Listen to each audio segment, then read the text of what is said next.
painless process of 8 minutes with me wrapping something around this lovely woman's eyes, me holding the vision for her 100% that her eyesight is restored. Because I hold the consciousness, why not? She's God in drag. I will never say to this lady she has a bad eye. It won't be happening. Not on my watch. Not on my time clock. And the one daughter, now 2 daughters have heard of it, but the one daughter was actually sitting there for this. And I could see. It was as if somebody pulled back the veil and said, look what you're doing. You're holding your own mother in a spot that no one wants her in. And it was a very somber moment, a poignant moment, where, as I think of it now, she and I should have hugged each other and really cried at our own ignorance and how dangerous it is. Because the minute we can drop this nonsense, somebody's going to be healed. And I want this gal at 94, whenever it's her time to go, to drop the uniform completely. I'm holding the vision that she leaves here at least, minimum, with one eye up and running. Minimum. And I get goosebumps thinking about it. Now, the other thing, because many of you know, I work with all sorts of different modalities, and because I know it can happen. She's got this thing wrapped around her head. Now I'm holding her hand. Now I pull out my sacred healing crystal, beam in the other eye with my crystal, just loving her eye, because for years and years, that's how I've talked to people. And for good news, bad news, I'm very cautious now how I actually use the word beam, because it is connected with what I am involved with. But I can't take back 10 years of how I've talked to people and simply said, I don't know what I do. Get over here. Let's beam you up. And so in my humble attempt, being the light that I am, I thought, what the heck? Let's add goodness to goodness. That's a bit like saying, yeah, I'm telling you to drink the good water, eat the food without the GMOs, shop wisely. You know, I'm sorry to tell you this, GMO food causes fibroids and tumors. Case closed. You don't believe me? You start doing the research that my team had me doing for the past 4 years. Is it dark? Is it frightening? Is it nasty? Will it wake you up? Yep. Why would you want to wake up? I'll tell you why. When you start connecting with this sense of higher order, you can feel the presences moving greater grace right on through you.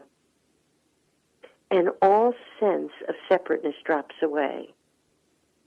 And it becomes, you move beyond labels.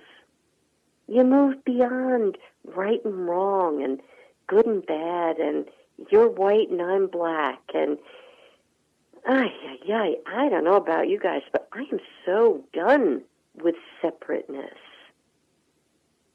I'm really ready for a bigger experience. So there's many ways to get there, but you got to drop the old self.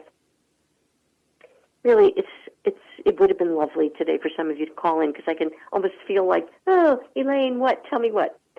All right, so we're still in the Rooster month. We're in Rooster month until October 7th, okay? Then we move into Dog month.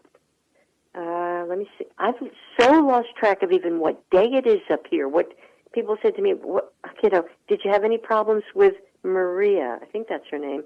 I didn't even know I don't know. Did we? Maybe we did. So we got a few more days here until October 7th. We've got about a week and a half or so, maybe 2 weeks. You want to use this time, these 2 weeks, to really shape up both your mouth and your mind. For those of you who are listening for the first time, galactically speaking, as of July 26th, 2017, from a galactic perspective, we all stepped into what we call a seed year. It's got a very lovely name. It's called a yellow crystal seed year. Well, a seed year implies exactly that. What are you sowing with your mouth and your mind? Which is why I'm so conscious of that, which is why I'm sure I received kind of the thump of the forehead. Wait a minute. What is this about poor circulation? There's nothing poor about me. I'm a woman of substance. And many of you know there's been times when, no, I really haven't had two nickels to rub together. But dang it, I'm a woman of substance.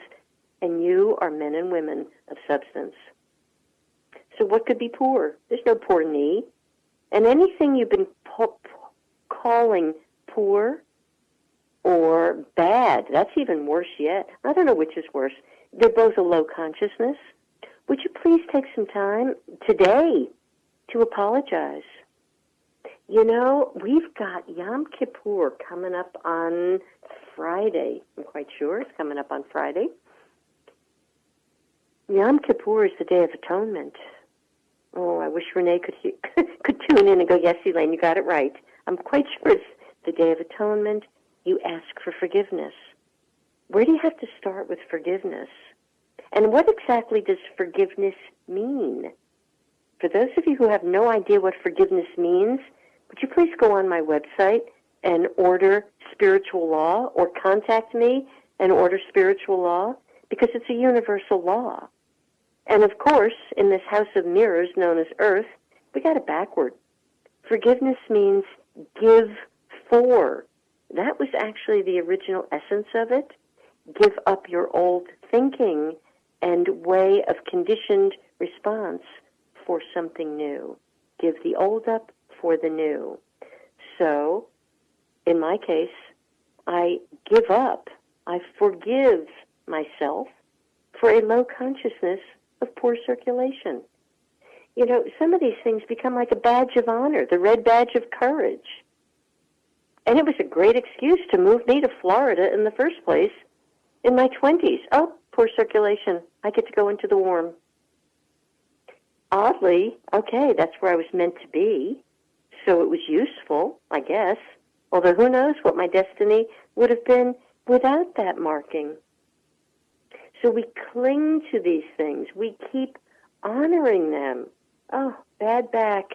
Can't do that. Really? You need to be putting hands on anywhere on your body that you've cursed. Because when you call something bad or poor, it's a curse.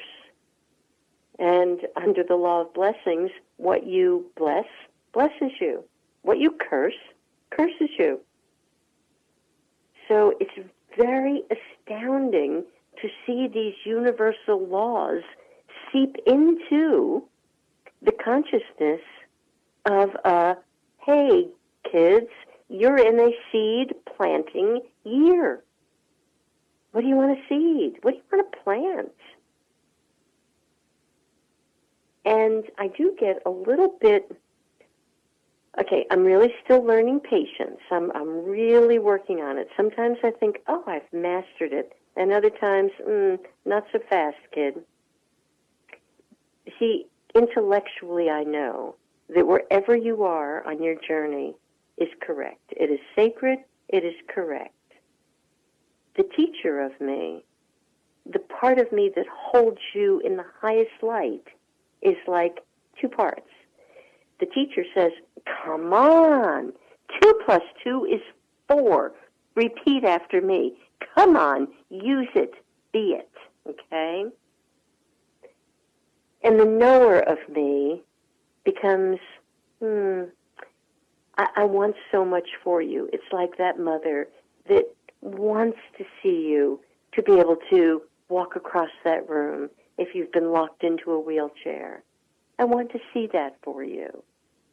Because in some respects, We have been locked in wheelchairs here unwittingly and often against our will, mostly unconsciously, though. And the wheelchairs of life prevent you from getting into a rehab center where you're going to have to pull yourself up on those parallel bars.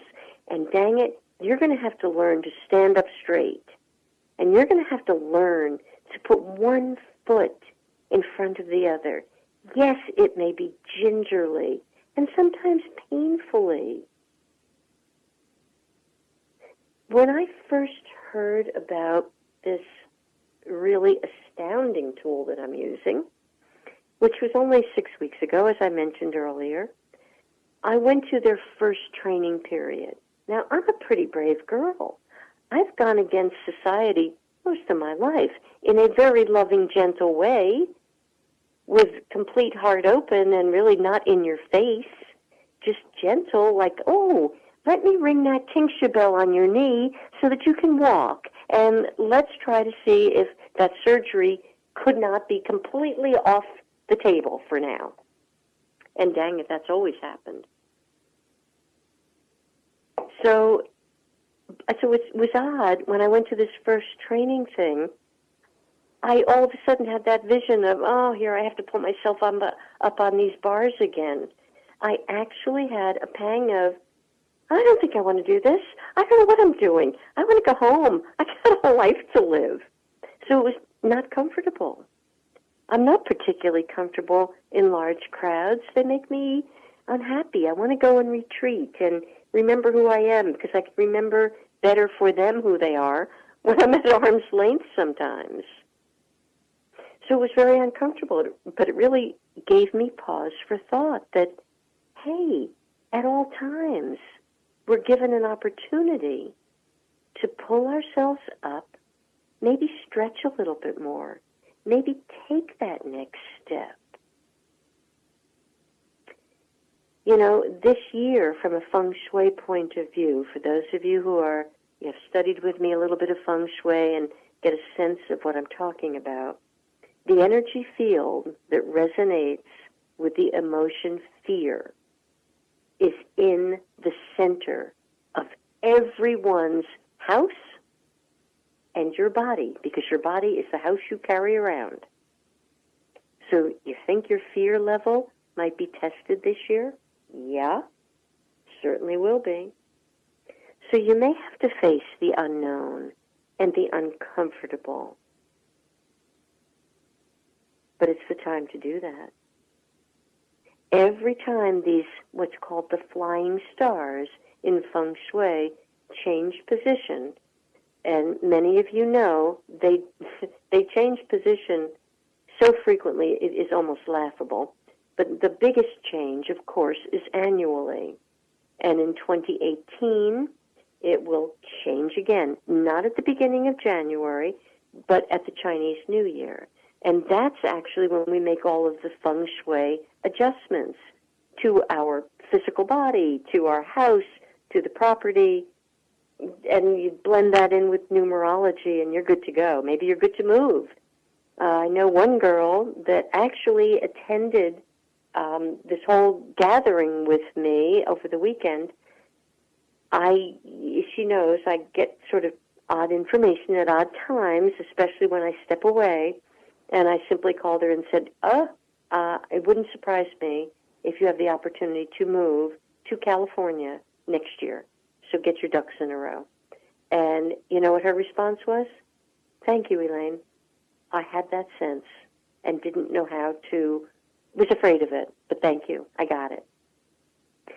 So, yes, for this year, that one star, that's what we call it, the number one star, which resonates to your kidneys.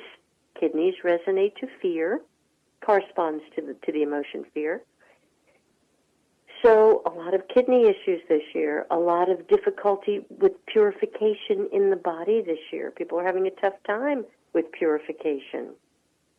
But this month, that one star for the month is also right in the center of your body. So it's like layer upon layer. And every day these stars change, which some of you, again, those of you who know me, one aspect of me